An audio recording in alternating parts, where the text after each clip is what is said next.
Crunchyroll lays off approximately 85 employees globally. When you see this number, 85 employees, there's two ways you're going to take this. You're going to say, wow, that's not a lot of employees, or, that is a lot of employees. And so let's kind of get into the deets, let's talk about this, etc. So before these layoffs happened for Crunchyroll, they had 1,400 full-time employees prior to layoffs. And obviously, this is probably the first wave of layoffs, and it's probably going to continue for a while now once more information comes out. But let's get into why this is happening and what is going on here.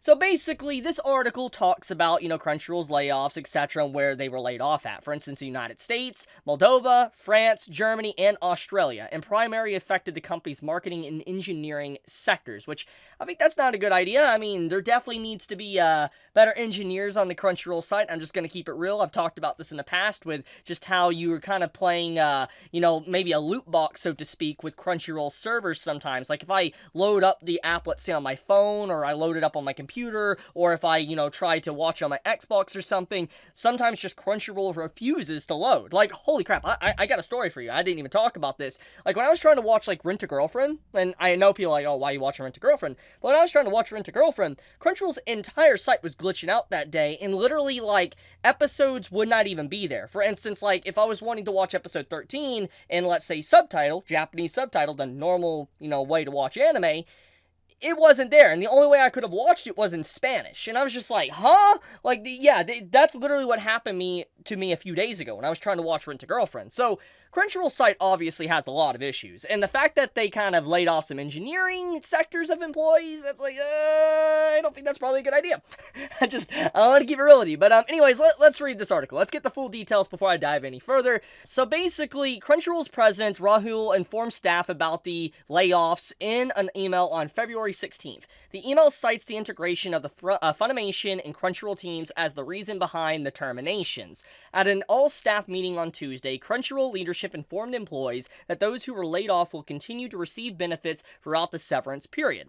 Multiple sources cited that the decision was not a cost-saving measure, but rather a matter of resolving redundant roles.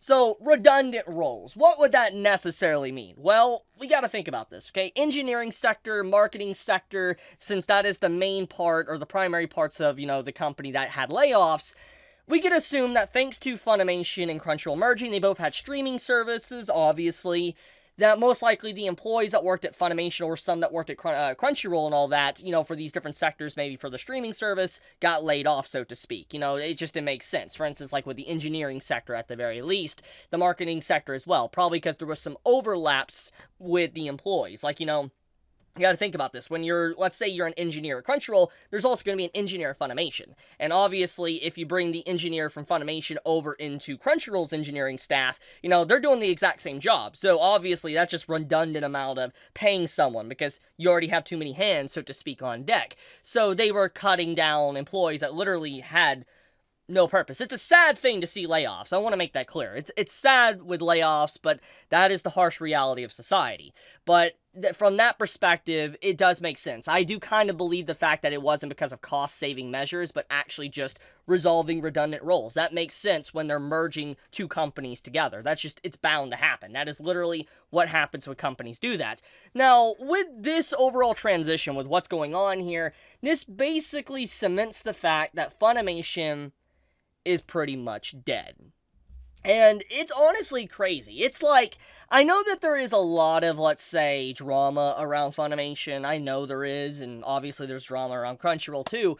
But man, it is honestly sad to see just such a huge name like Funimation that has kind of been like a huge part of anime culture since I was a kid. Like when I first discovered Dragon Ball, so to speak, I remember going into the store and seeing like a Funimation store in Florida when I was living in Florida, and I went in there and I picked me up like VHS tapes of Dragon Ball. I remember doing that, and it's wild to me that that organization basically is pretty much dead now and has been literally absorbed into Crunchyroll. It's just like, wow.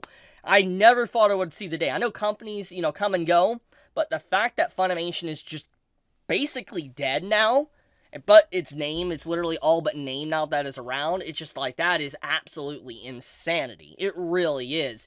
But, yeah, so will this affect Crunchyroll overall? Who knows? Because, like I said, I doubt that this is going to be the last time we're going to probably see layoffs for Crunchyroll, because obviously they're probably still merging staffs and figuring out what roles are probably redundant or not, and let's keep it real, there will probably be some cost-saving measures as well, because there's been a lot of information with a lot of these, like, companies and stuff, like that's working in media or gaming, etc., that have been doing, a lot of cost-saving measures.